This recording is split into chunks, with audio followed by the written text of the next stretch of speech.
خیش حقوقم دادنه که ما بیا این چه قصه فهمته ببینم. غلطی کردم ما به دنیا آمدم. خدای ما رو بابا دیگه از کجا داری میری؟ واسه مامان مسافرت نبودی. فیلم کن واسه گوش کن، هوافزم میخوام، مایکروفونم میخوام، ساندویچ سازم میخوام. بیا اینجا صف اتاق به چهارم بعد رنگش عوض کنی. بیا اینجا ببینم. بابا غلط کردم. واسه ببینم. واسه علنگو هم کمی. پنجش که بیا اینجا بهت میگم. واسه حالا ما که گیرت میارم، حقوق گرفتی بشوره کسافت. آی از دست اینا دیوانه شدم. کجا؟ چیه؟ حقوقت گرفتی داری در میری؟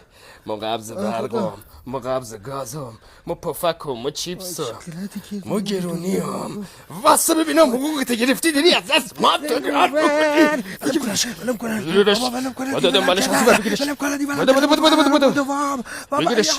واسه ببینم. واسه که الان میگیرم میکنم.